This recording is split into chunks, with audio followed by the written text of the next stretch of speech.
Did you ever have a moment of doubt about capitalism and whether greed's a good idea to run on? Well, first of all, tell me, is there some society you know that doesn't run on greed?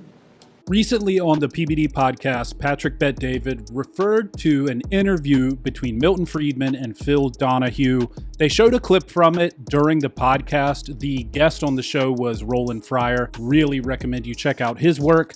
But I wanted to show this clip of Milton Friedman talking to Phil Donahue, essentially about the differences between capitalism and this sort of idealistic utopian vision of pure socialism.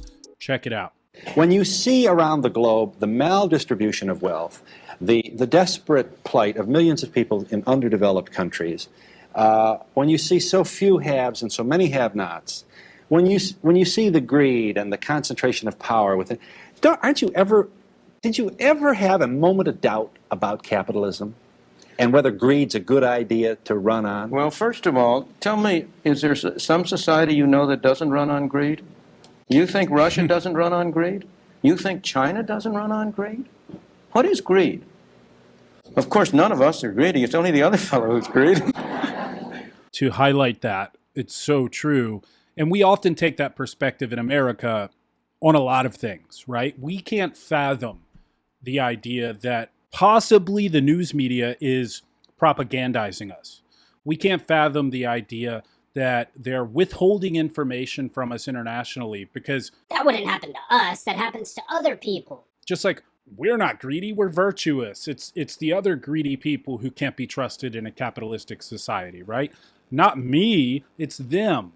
Well, we really saw the lid come off of that during 2020, 2021, all the COVID madness, right? When people were so quick to get ideologically captured and then turn on their neighbors, reporting them for walking outside without a mask and so on and so forth. Another note on this. Such a beautiful example of two people who very clearly disagree on things. Phil Donahue is diametrically opposed to Milton Friedman here in basically every way, yet he allows him to speak. He presents a counterpoint. He allows him to speak again. It's a breath of fresh air, and it would be nice to see more of that in our current media landscape. The world runs on individuals pursuing their separate interests. The great achievements of civilization have not come from government bureaus. Einstein didn't construct his theory under order from a bureaucrat. Henry Ford didn't revolutionize the automobile industry that way. In the only cases in which the masses have escaped from the kind of grinding poverty you're talking about, the only cases in recorded history are where they have had capitalism and largely free trade. If you want to know where the masses are worst off, it's exactly in the kinds of societies that depart from that. So that the record of history is absolutely crystal clear, that there is no alternative way so far discovered of improving the lot of the ordinary people that can hold a candle to the productive activities that are unleashed by a free enterprise system. But it seems to reward not virtue as much as ability to manipulate the system. And what does reward virtue? You think That's a great question. I've never seen presented this way, and I'll get right back to it, but I wanted to just highlight this.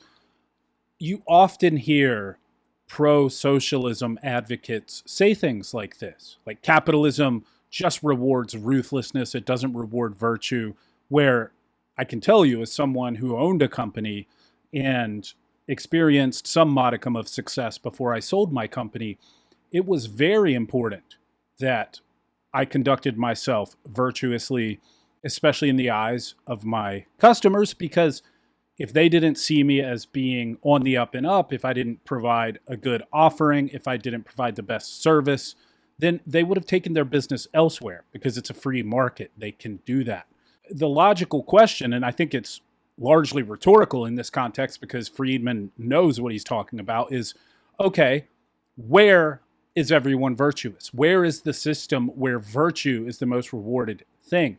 Surely not the Soviet Union, surely not China under Mao, right, where millions of people died, and so on and so forth. So I just think it's a great sort of counterpoint to this claim that capitalism is this evil, greed-fueled system void of virtue. Well, okay, show me the real virtuous system. Communist commissar rewards virtue?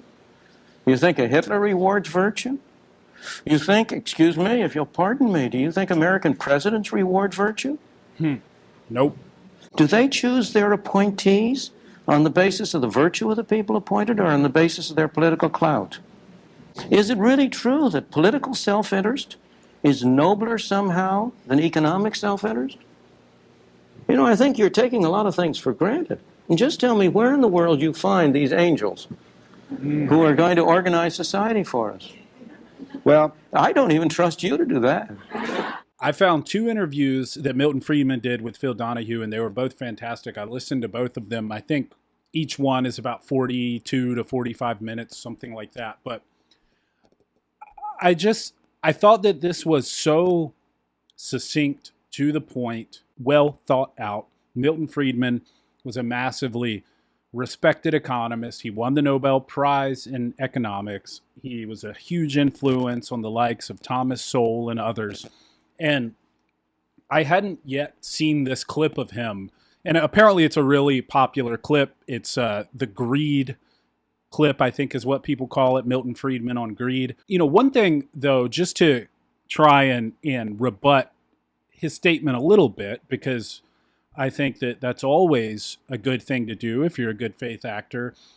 I do think in some capacity he's conflating the concept of greed with the concept of self-interest, because his rebuttal to Donahue's question about greed is all people act in their own self-interest. And I agree with that statement. I think that's true. It's in our DNA. It's the prime driver of our being, for the most part. Of course, there are altruistic acts that people do, and then there are instances where you may do things for family at the cost of your own health to the betterment of them.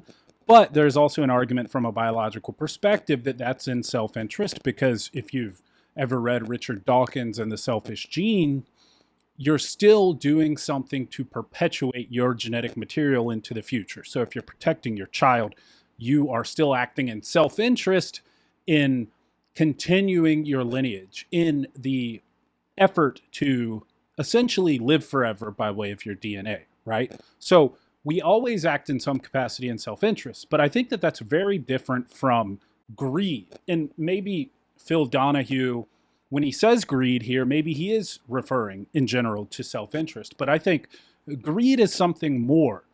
It's taking self-interest to the next level. It's sort of an unabated, uncontrolled level of self-interest to the demise of anything and everything else around you, right? Trying to accrue as much wealth as possible just for the sake of accruing wealth. I do think greed is something different than just simply pursuing self-interest. And I think in a capitalistic society, not a crony capitalistic society, which unfortunately is what we live in for the most part today, but in a true free market, greed gets recognized and fleshed out because competitors can outcompete you.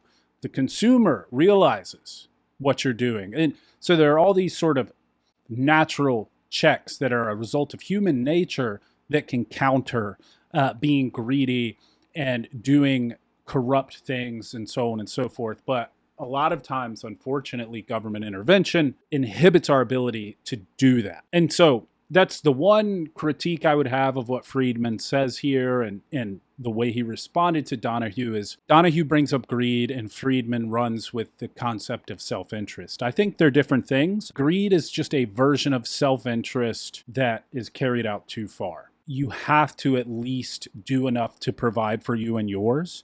And I don't know if you would call that greed. Maybe that's just self-preservation. Look, it's subjective in many ways. You can say that wanting 2 cars as a household is greedy. You should only want 1 car. Or my wife and I have rental properties. So a lot of people would say it's greedy to want to own more than 1 property.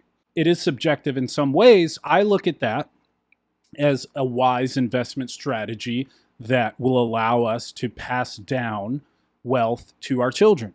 So it's self-interest, it's self-preservation. Some might call it greed, but I don't see it that way. I think that every individual will do what they think is best for themselves and their family. Some other people might have disdain for that. They might call it greed. But I think that any rational person can draw a line between general self-preservation, self-interest, acting in your own best interest and the best interest of your family, and pure, unabated greed. I don't know. Let me know what you guys think. I just thought this was a great clip to share with everyone for a number of reasons. First, because Friedman makes a very eloquent point with a rhetorical question about virtue and self-interest and greed. And the way these two gentlemen conducted themselves in this entire interview, I think, is applaudable, and we should strive to do it more often. They disagree on basically everything, yet they're cordial. They spar with one another. They go back and forth, but they have respect for the fellow human. Thanks for tuning in. Please subscribe to the channel. I appreciate you guys. I'll catch you next time. Bye.